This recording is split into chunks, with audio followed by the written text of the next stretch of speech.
everyone. Welcome to Pretty Likkle Jacket. Richard, say hey. Hey. And today I have my very good friend, childhood friend, Curtis Moore. We've known each other for how long, Curtis? I think we calculate like 45 years. Say hi to the peoples. Hello, everybody out there. Yes, it's a pleasure to be here, and I'm grateful. Thank you so much for being here. So before we get into it, I actually have someone who I've been friends with longer than you, Richard. Okay. But did she steal your shades? No. I didn't have none, though. We've known each other since we were, what, 5? 5, yeah. Elementary school. Miss Janelet School, yeah. Wow, those were some days, man. Yeah. Spill the tea, man. What was she like? What tea? Oh, Curtis. Oh, Curtis. I mean, we could go down a tangent down there, you know what I mean? Kathy was one of the brightest. I wouldn't say you were quiet. I wouldn't say quiet. She was one of the brightest and one of the prettiest all the way from elementary through high school. Oh, right? So, that's sweet. What we used to call it? You got to rush? You had to rush. Everybody wanted a piece of cat. Yeah. Why is that funny, Richard? What are you talking about? Grinning about? I don't like that. It's all funny to me. So Curtis, we're so happy to have you. And talking about the rush, you had the rush. I remember those curly, the juicy curls in your hair. Richard, the girls loved Curtis. Yeah. Let me tell you. Well, it was really because I was just different looking than everybody else. Yes, right? you were different looking. Yeah, because the community there was primarily African based. Yeah. And then here is myself or Kat. We're mixed, right? Yeah. I don't know what your mixture is, but so I'm Portuguese apparently. Same. Yeah. A high five you if I could have moved. Yeah. So Negro, Indian, Portuguese. Yep. Right. And so that was an anomaly, if you will. Yeah. In that place. Yeah. Okay. Yeah. I mean, I didn't like my hair. Put it this way, Richard. I didn't like my hair either. It's right? weird. Isn't that weird? Growing and up. I had an issue with my color because I was different. And you stood out. And I stood out, and I didn't want that. Yeah. Wow. But meanwhile, the girls, them though, they're like, "Oh man, your hair. Let me play in it. Let me." They're lucky I didn't know what to do back then. You know? I'm sure you figured out what to do. I figured it out eventually. You know? Okay, all right. So we went to not just Miss Janelet school, but we passed exams to go to comprehensive school together. Right. We were like one of maybe 5 or so that passed to comprehensive exam from Miss Janelet. But I mean, our paths are even more tied than that because we're in the same elementary school, we're in the same church, growing up. And then we're in this club called Pathfinders, which is, similar to Cub Scouts, right? Where you learn different skills and so on and so forth. We were in the same choir. The same drama. Drill team. I remember the drama club too. The drill team. Which we won that year. Yes, we did. We won the national championship that year. That's a lot of Curtis and Kathy. This sounds like a show. I'm sorry, what? Sounds like a sitcom. Oh my God. Curtis and Kathy. Curtis and Kathy. Yeah. Our paths didn't separate until I eventually left Antigua, which was to come here to America. Because I remember you didn't walk for graduation. I didn't walk for graduation, right? Yeah. I completed my mom. But we finished. Yeah. You finished, yeah. Yeah, my mom sent for me and I left, I want to say May. I think graduation might have been like June. June, Yeah. 1990. Yep, June 1990. Oh my God. Girl. We are getting up there. Whoa, Curtis, hold on. we are, but we don't look like what we've been through, right? There you go. Yeah. And he was my biggest competitor, I remember, in school as well, from elementary all the way up. I felt like I was always chasing him because he was so smart. And with the British system, there was a head girl and a head boy. So it was always that competition between what's with the frowning, Richard? Head boy and a head girl. Yes, whoever did the best academically in What'd you get? School. Like just accolades, really. Yeah. I mean, you got the accolades and the status of being because the head. they created this dynamic where if you're at the head, people are looking up to you and you get big ups and accolades, and so you become more popular, which was yeah. And it's funny, Kathy says that, but I feel like I was always chasing her. I don't think that's. I think Yeah, it's. it must have been pretty even then because I Yeah. remember like having distinct, okay, we in class and you're waiting for your grade, Grades. right? And I don't care about nobody else. I want to know what she got because yeah, so we were pushing each other academically Yeah. without necessarily, knowing that's what Yeah. we were doing. Well, that's not a bad thing, you know. You No, always it's gotta not.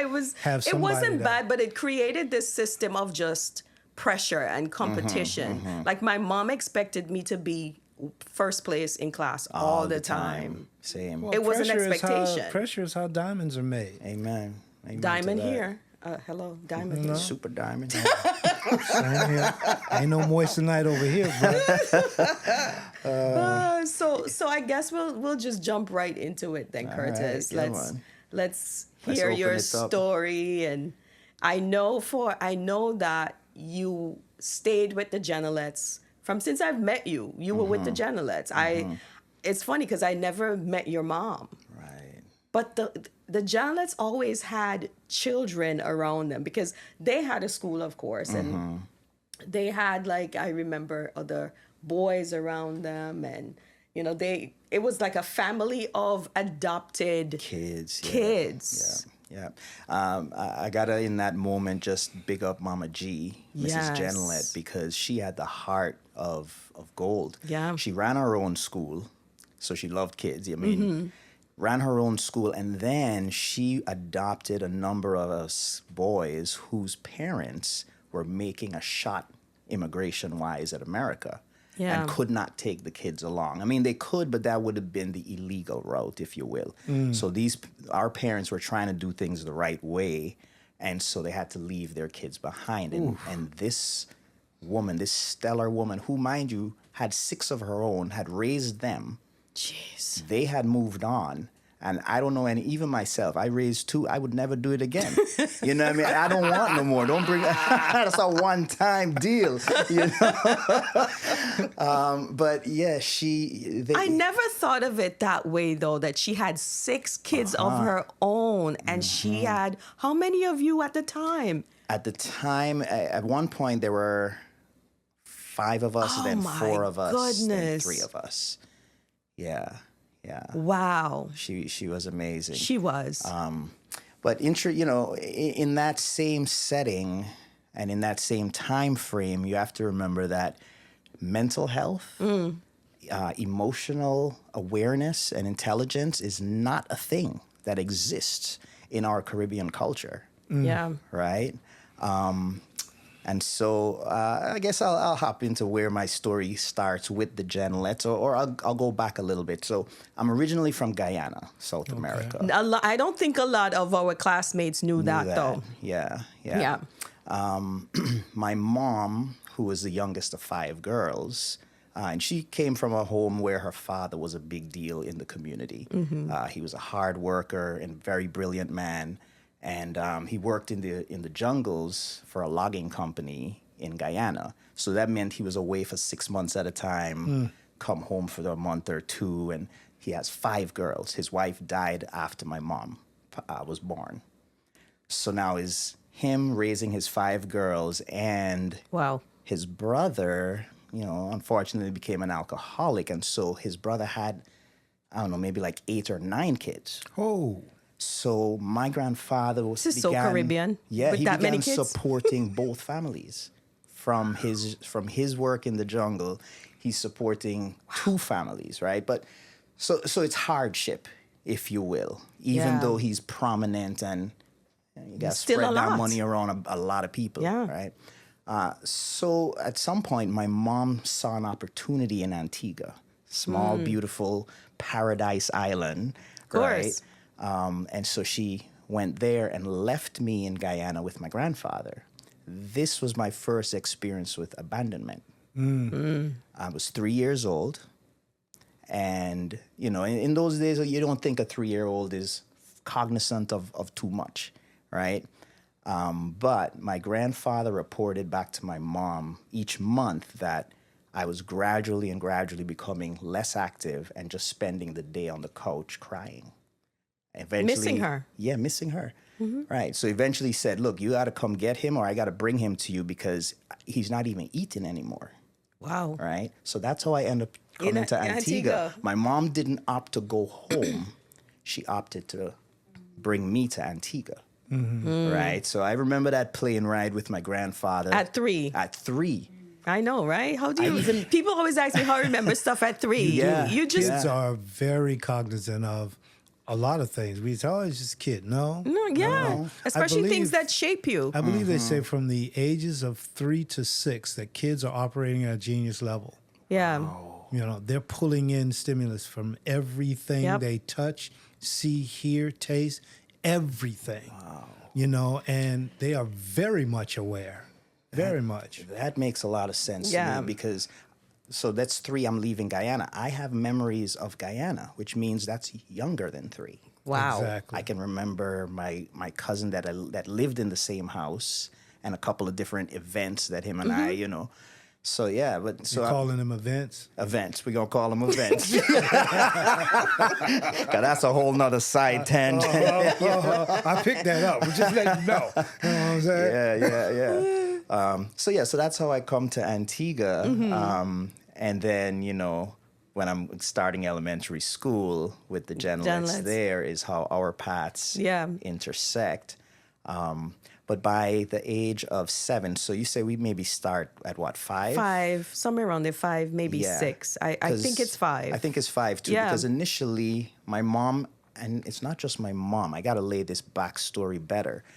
It wasn't just my mom that went to Antigua. It was my mom, 3 aunts, 2 of their kids, so cousins, 3 of their kids. So you had family in Antigua? I had a large group of family in Antigua. So how did you end up with the Genlets? Here we go, right? So those first 2 years, 3 to 5, were all one solid unit living in a village called Potters. Oh, Potters, yeah. That's where my dad is from. Really? Go figure. Maybe that's why I know that name, right? Yeah. So we're there, going to church, going to school. I would walk to Genlet school from Potters. Oh my goodness, no. That's distance. No. That's like far. I mean, yeah. That's a long distance. So at that young age, I'm trekking to Genlet school and back, and that's how my mom comes to meet Mrs. Genlet's only son, Bertram. Okay. They become good friends because Bertram was the pianist at the church in Potters. Why he was, I'm not sure, because he wasn't from that region. You see where they lived on Tyndale Road? He never went to Tyndale. No, he never did. You remember the old Tyndale Church? Yeah, down the bottom of the hill. Yeah, that's not Kentish Road. What's that? Tyndale Road. Tyndale Road, a little bit below the Martins. Yeah. I remember. Taking me back, girl. Wow. But yeah, so my mom meets Bertram. They become good friends because he's, in Potters with them. And so when my mom's formulating this plan, and it's not just, again, my mom, my aunt and them are also formulating the same plan to leave Antigua and get to the States and create the American dream, right? And so my mom is the only one with a child, me. Mind you, she out of wedlock having me, right? And so there's also a stigma there. Of course. At that time. She's the, what we call bad gal. Okay. The black sheep. The black sheep, right? Yeah, because she done at 19, 20 years old had me, right? A whole child out of wedlock. A whole child out of wedlock and out of the race. Oh. That's another layer that's in there. Why do they say a whole child out of wedlock? Because it's just frowned upon, especially when you're part of the Adventist. You can't have a half a child. 3/4 of the child. True story. It's a child. Jesus. Okay. I digress. Continue. All right. Yeah. So child out of wedlock. Where were we? Okay. So the family is about to pursue the dream, right? And bit by bit, pieces of that group migrate out. My cousins that I talked about, three of them, 2 were a little older. One of them was exactly my age. So that was my, my little twin. Her siblings were twins, so they would kind of, push her aside. She come find me because we lived side by side, 2 houses. They moved first. And so that was the first piece of me losing my family at now, I want to say 7 years old. Yeah. I mean, you could imagine at 3 I had gone through that, but no, Mom and I had gotten back together, and somehow that gets buried, and it's joy and happiness again, right? And then now these little losses start happening. My cousin and her parents move away. The house next door is now empty. Wow. Right? So my playmates are gone. And then the other aunts and then my mom makes this plan. And I tell you, my mom sat me down, and I agree with you on that genius level. She sat me down at that age 7 and said, look, I have a plan. This is what I'm going to do. It's going to take me 3 years. Okay? Now, I'm a bright boy, and I'm good with math. So, I don't add up the numbers, and I'm like, okay, Mom, I can hang. You know what I mean? She's like, I want you to be a good boy, behave yourself for the gentlets, et cetera, et cetera. And I'm like, okay, Mom, you got it. I'll see And you were in 3 comfortable with the years. gentlets too, right? Yes, like, was because it remember, no, we were going to that school. and church. And church, right. So we had a lot of, it wasn't like You had being structure. adopted by strangers. Right. Yeah. Right, I knew these folks. But yeah, so I remember now as those 3 years are playing out, I'm counting the days. I'm counting them months. Absolutely. Mom's writing, she's calling, we're having contact. So it's going okay, right? Yeah. I'm getting through this thing. Plus I have great friends, because our crew is big and tight. Yeah. It's not just me and Kat No. that are in this grow up. Sean, This, Bobby, Jody. yeah. Oh my God. I mean, the list is long. The Little list is quite- rascals. A lot of rascals. Right? A lot of rascals. But we created some havoc back then. Yeah. Drama club. Yeah. Remember we went overseas to perform? Yes, of course. Wow. Yeah. But all right. So we're moving up to that timeline where I'm like, I'm going to be reunited with my mom and see my family again, and so on and so forth. So my mom sends for me. I'm 9 years old. I'm coming up for the summer.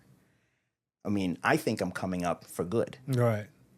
But it turns out it was only for the summer. And she wouldn't tell me that till the end of the vacation. And she sits me down again and explains to me, hey, things didn't work out the way I planned, right? And you got to go back, Wow. right? So I say, okay, all right, Mom. Tears and shedded or whatever, but I'm still trusting her. What time frame did she give you then? I don't think she gave me another time frame. Oh, She wow. just said soon. Right?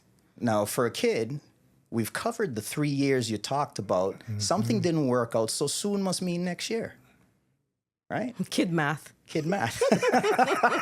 Kid math. And sure enough, next year at 10 years old, Mom sends for me again. And again, I am under the impression we are back together and we're going to move in life together. Wow. And it was a great summer. Don't get me wrong. It was my first trip to Disney World. Okay. All right. I got to see Epcot Center. I got to see south of the border.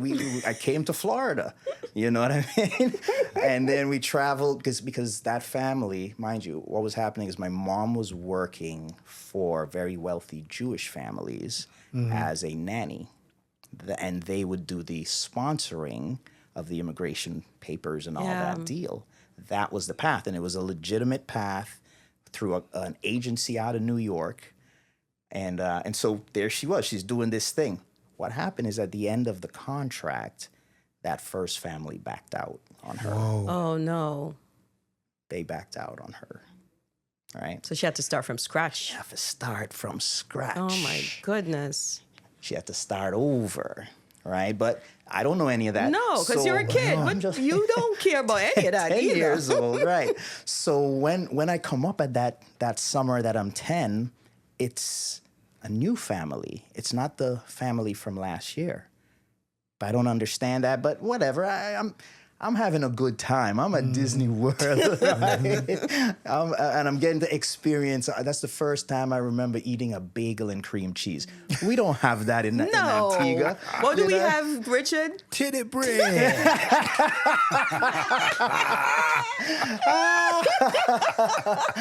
Oh, Lord. Oh, my goodness. Bun and cheese. You know? Right, exactly. Yes. So I'm like, a bagel? What's that? You know, so I have a great time that summer.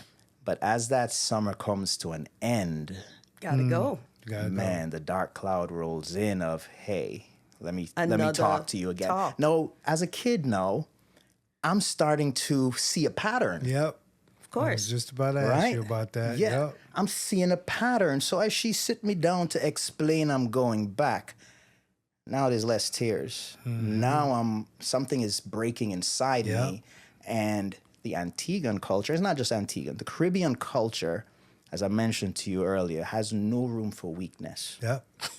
Especially for a boy. Especially for a boy. Tears? You don't cry. Cry for That what? ain't just Antiguan or Caribbean, Yeah. bro. That's worldwide. That's worldwide. Men, when men say to you, you know, say, hey, man, how's it going? And a man says, I'm okay.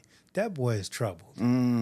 There's trouble in the wake, Yeah. but he can't give in to say that. it. He's got to shoulder it. He's got to soldier on. You know, any sign of, especially in this day and age, you know, you got to express your feelings.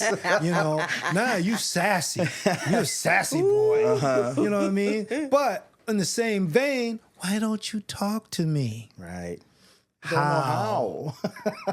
Right. You're not trained No. to connect with your feelings and to express them. No. Yeah. You just got to hold that inside. Oh, my and let it goodness. fester. Fester. Yeah. So you see when what? It is what it is. You know what I mean? Like a knot, you know, that you got to deal with. And it does here's- fester. It does fester. And here's the other thing.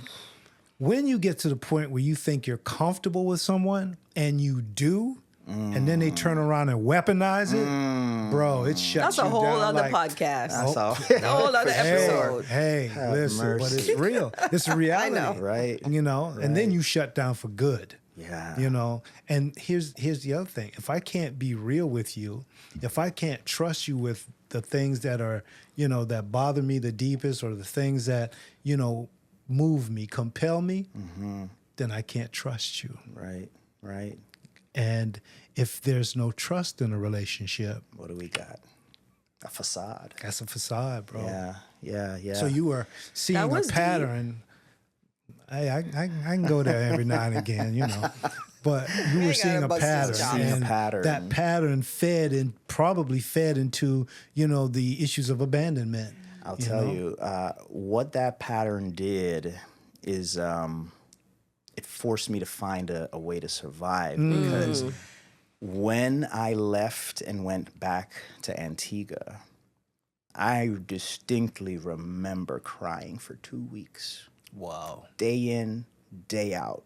I couldn't control it. Did anyone know? Did anyone see? Yes, the entire Miss Janet? family. How What could did they? not? They could hear me cry. Oh my goodness. Their response, God forgive, was, "What are you crying for? Of course. What you cry for?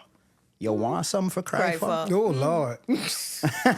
No. I swear. You know, so I'll take a rain check oh on my that. goodness. So here you're trying to reel it in, trying to suck it back in, you know, bury your head in the pillow. I mean, things like this is what would lead me to start sneaking out late at night so I could find a safe, quiet place where nobody's going to stop me or tell me anything. And sometimes that turned out to be I'd be going down to the Jim and Grace farm called Tortura. It was a truck stop down there. Or going up to Browns Avenue to How play did you ball. how At how what did they age? manage you? But hold on, 11. Curtis. You managed to 12. sneak out and them not finding out? Correct. Out and back in. Yeah. Wow. I would stay up because I couldn't sleep. So I would stay up. I knew the entire routine of the house. I knew who fell asleep when. You studied it. Oh, very, very in-depth, man. And Mama G, I'll tell you though, that even in that dark space, I learned one of the best lessons that still is with me today. Mama G would be the last person to go to sleep. She took her bath late at night. My bedroom was close to the bathroom, the closest to the bathroom. And I could hear her praying out loud for over an hour. Wow. For people by name, in depth. Sometimes she cried. This woman was special. She was deeply, deeply special. But I would wait for her to finish up her prayers. Right? Like, why is your prayer taking this long? For real. And then she gone to bed, and once I give that another half hour till everything is settled and quiet. And you know, our windows are, you know, shutter windows. Shutters, yeah. It's perfect for sneaking out, right? So I'd open my windows, out the window, boom, over the neighbor's fence, over another neighbor's fence. To say, like in the back part of the yard? Yeah, out the back. Because there was a fence in the back. Yep, I climbed And then there was another neighbor. Climbed that too. You know? I'm like picturing it now in my head. Like, yeah, you remember Curtis. it, right? Yeah. So that by the time I come up on the road, I'm away from the house. Yes. Just in case. On the other side, like there's a road. No, just in case nobody can see me, you know what I mean? And I learned to move in the shadows, because you know how our communities are. Everybody is together. Yep. If somebody down the street see me out, that's my your tale. behind. Yeah. Yeah. So that's how I would deal with that pain, by getting out late at night and going to go play ball or go work out down at that gym at age 11, age 12. And you think about who's out at night at those times, you know what I mean? But I thank God that in all of those experiences, we talking Grace Farm and Browns Avenue.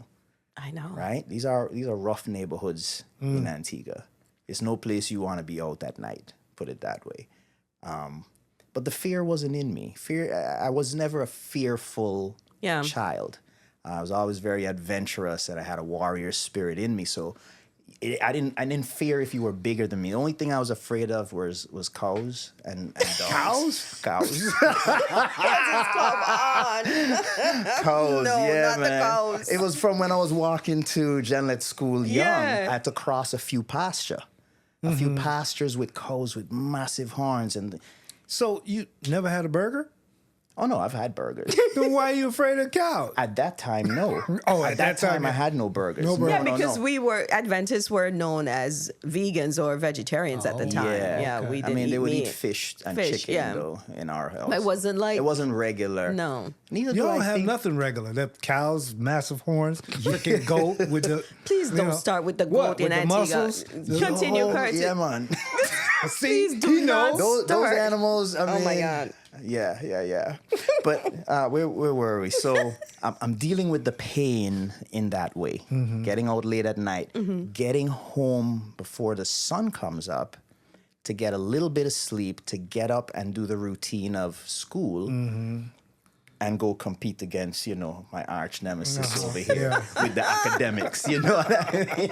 Yeah, and this was a regular occurrence for me. But I do remember making a decided decision that I had to find a way to shut off my feelings towards my mother, towards my family, because I couldn't continue this way. I couldn't sustain, and I could detect it, that I was breaking, and I could not continue to yearn for the reconnection. And I found it. I found the switch in there.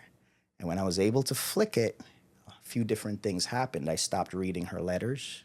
I stopped writing to her. And I also became more deeply engrossed in my community friends. I recognized them as they would now be my new family. Antigua would be my permanent home. And so I was going through an acceptance of this is my life. It was more than acceptance, though. There was some anger there. Some I'm resentment sure. there. Yeah. You know? And that's what fed that switch. That's what gave the switch power. Right. You Right. know? Yeah. Because I've been there. You know what I mean? And Wow. That anger is something that can be used to, propel, sustain, motivate. But you're I won't say you're lucky, you were utilizing it in a way that, helped you become who you are. But there are some that can't, when they hit that switch, it becomes, it's that anger is devastating. It destroys, it's destruction, it's chaos. And, we are, the three of us in this room right now, relatably, we were able to channel it, make it the tip of the spear and focus it in other areas that probably made us overachievers as we are, because that one is definitely an overachiever. From a long time, though. I didn't notice any difference in you, though, from when we were younger to... You see that? I didn't notice it at all. That's a part of that switch. Yeah. That switch. And I feel like we were always in each other's lives. Like we were always around each other. We were always close. So we're seeing each other either daily or every weekend. Didn't I tell you I was at church every day? Yeah, you told me. So, I didn't notice it at all. When I look back at myself during that, I look at that too and I say, wow, you still were able to switch into a place where you participated in drama club, you sang in the choir, you played excelled sports, academically. You excelled. Yes. I don't know how that's possible except by the grace of God. By the grace of God. Yeah. Because what I do know is that during that space of time, that same Mama G, I was one of the names in her long prayers. And maybe that made me feel a little protected when I snuck out too, because Big G just prayed for me. She didn't pray for that, though, Curtis. She prayed for my protection. I got two G's in my life. Yeah, a Big G and Super G. So, that experience, only God could have brought a child to still be able to excel and have fun. But I want to say, Richard, further down the line, once I got to America eventually, so at 15, the promise actually materializes. Okay. Mom reaches out and says, it is complete. So it took her 8 years. Yes. It took her a solid 8 years. But she said, hey, I'm coming for you. But she didn't get the response that she was hoping for, that her son would be excited. What she got was, I don't want to go. I said, this is my home here. You've cultivated this life. This is my life here. Yeah. This is my friends. This is my family here. I don't want to go. I miss you. I do. Imagine how devastated she was hearing that. Right. Yeah. Right. And so the part that you talked about, the destructive anger, it would surface when I got here. Yeah, it would surface. Got to get out sooner or later. Yeah, as you said, you compartmentalize and we tuck these things away. And that switch allowed me to put all of that into those boxes and stuff them away and then get back to enjoying paradise living in Antigua, because it's a great place. It's a wonderful place. It really is. But once I now had to leave Antigua, man, that was hard. That was another heartbreak, to leave the friends I had grown up with from elementary school. Because again, remember, it's not just Kathy. There's some guys that were even closer to me than Kat. You know what I mean? And that broke me to come to America. So what would happen then once I'm here is mom is mother of a 15-year-old. She's trying to enact some discipline and some structure. But she's might want to go get Big G. Yeah, might want to do something, because I'm like, no, you can't tell me what to do. Oh, wow. Why? Because you think she's abandoned you for so many years. You've and now abandoned she's trying me. to... I've grown up. I'm not that 7-year-old child. I'm 15. I can fight. You know what I mean? The way you said 15. Like, I'm 15. Yeah, I'm 15, I done finished high school under these circumstances. Yeah. You know what I mean? I've already excelled. I now have a confidence in me, like, throw me anywhere in the world. Anywhere. Alone. I can make it. Wow. You know what I mean?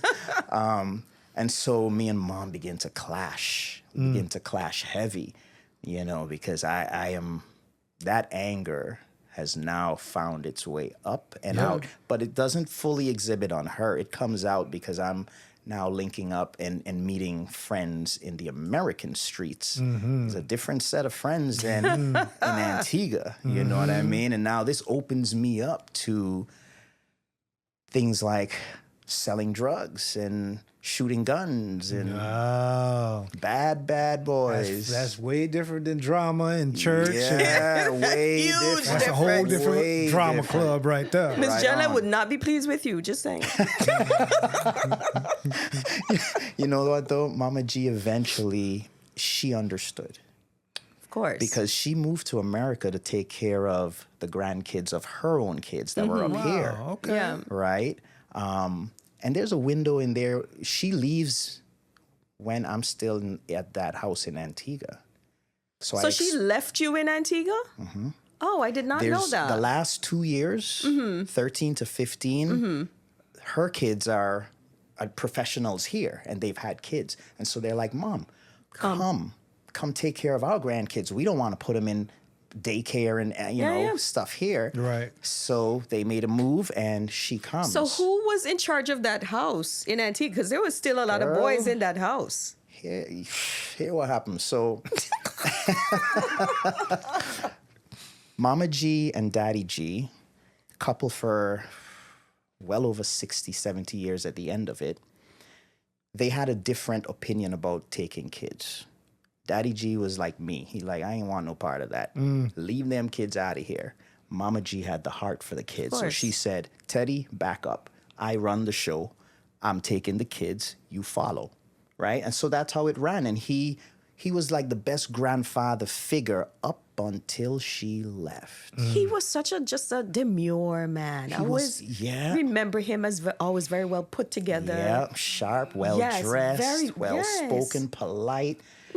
I remember when in the younger years, this man was like, we would sit at his feet, he'd tell us stories. Yeah, that was who he was. And he was playful too. So like those same windows I would sneak out. Yeah. Sometimes me and the boys, we hanging in my room playing, he'd come scare us in the window. You know what I mean? For a laugh. But when his wife left, he began to lose that. And as an adult now, as a grown man that's been married twice, I get it. I get it. He didn't sign up. He didn't sign up for these kids. Kids who not his. Not his. Right. And he, from the jump, was like, no, let's not do this. And she said, no, Teddy, we're doing this. Yeah. You follow me. But now she's gone. The matriarch is gone. Right? And Teddy became the grumpiest man at home. The most irritable man you could imagine living with. That became because his wife wasn't there anymore. She was gone. Yeah, the glue really was gone. The glue was gone. The peace was gone. The deep praying woman was gone. Yeah. Right? And her oldest daughter moved in to help him out. So she came with her 2 kids, and then us 3 adopted boys. Oh my goodness. Kevin, Devon, and me. Right? And the other ones who used to, like the Jodies and who used to come Right, who would be there pretty often. And yeah, man. So I experienced again a form of that abandonment when Mama G left, because I'll tell you something, that woman is the only person in my history that could physically hit me, and I just accept it. Whoa. There's no one else, not even my own mother, could physically put hands on me. And she was always a stern disciplinarian, though. Yeah. Like she was that person. yet she was fair. Yes. You know, anytime she spanked me, it was, come, we're going to sit down and talk. There was a talk. You knew why. Yes. And not only that, she would remind me of the fact that she had addressed this 3 times already. She was a numbers woman. She was a numbers woman, right? So she's like, I'm going to remind you 3 weeks ago I talked to you about this. She keeping a log. Yeah, she keeping a log. So she's like, How was she able to even do that with that many kids? She was something special. Oh my I'm telling you. But who knows? Maybe she embellished a little too, you know, but whatever. the point is she would say, okay, so now it's the fourth time, and you know what this means. Yeah. It's time for discipline. Right. She had a term for that discipline. She called it 6 of the best. Whoa. She said, no, it's time for 6 of the best. Wow. Right? 6 of the best what? I forgot that, Curtis. 6 of the 6 best. of the best. Yeah. Yes. And she had a special tool that, I mean, this thing, listen, Yes. Richie, this thing was constructed like a cricket bat, right? So you had a handle and you had a flat, long surface. It was literally cut out of a tire. Yeah. It was the rubber It's of a the tire. rubber of the tire. So you could see, you see the treads and steel inside the rubber. You could see that on the sides, but this thing was smooth. It had been used so long, so well. This thing was smooth. So she would literally send me. She'd say, okay. She called it the packing. Go get the packing. Packing. That's what it was called. The packing. Yeah. Go get the packing. You ever felt it? No. Because she but distributed that it. around the community. I know that. No, So. she had something different for school. Yeah. It was called the packing too, but it wasn't the same Wasn't thing. that? No. Oh, no, it was like a cowhide that she had. Yeah. At school, she carried it over her shoulder. Yes, she did. All the time. But she called it the packing still. Yeah. Yeah. I felt that a couple times. And she was strong. We're not talking a slim, lightweight lady. No, this was like a 6-foot woman. She was like sturdy too. Like yeah, she was. Richie. Yeah, this was not like solid. a little. Yeah, Wonder Woman for For a principal. Yeah. Yeah, man. But yeah. So fast forwarding past that to back to I'm in America now, reunited with Mom, and we're going through hell. But at the same time, I'm also going to college, right? And so in the daytime, it was such a contrast that in the daytime, I'm in school at college doing my studies, and I was just doing liberal arts at the time. Didn't know what I want to be, right? But I'm discovering college in America at that time.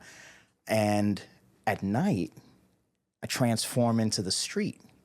And so at night, I'm hanging with the most shady characters drinking 40-ounce liquors. I mean, at the time, it was 40s. That was the thing. Yeah. And this is what I was introduced to as for drinking is, everybody had their own 40-ounce bottle of OE, Old English or Crazy Horse. You familiar? That's taking it back. Taking it back. Taking it back. Right? 90s, early 90s. So I do that at night and come back to college in the daytime. And I still maintained top of the class. But I realized it was my pattern since Antigua, where at night I would go deal with my trauma, sneak out, come back and get back into place to go compete for academics in the daytime. Oh my goodness. Yeah, I led a very distinct double life there, But I'll say this. Moonlighting as a what? Because you weren't dealing drugs. No, I mean, I tried it, but it wasn't for me. I mean, it really wasn't for me. I tried it. Yeah, I did. I mean, when you think, the guys I'm hanging with are 5-10 years older than me. We're talking OGs in the game, you know what I mean? These are guys, sometimes they're moving weight, but mostly at the time it's small stuff, dime bags of this and that and whatever. And here I am, I'm like, hey, man, I need to make some money too, So, but here's the thing.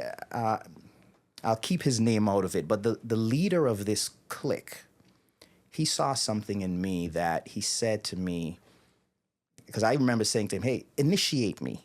I want to be initiated. And their initiation process was you had to walk the gauntlet, which was you had to go down a path of all the guys are lined up facing each other. You had to make it to the end of that gauntlet. And they're swinging, kicking, hitting, right? And I said, put me through, right? Put me through because you I were could sure fight. yeah. And I could take pain. I knew I had a really high tolerance for emotional and physical pain at that stage.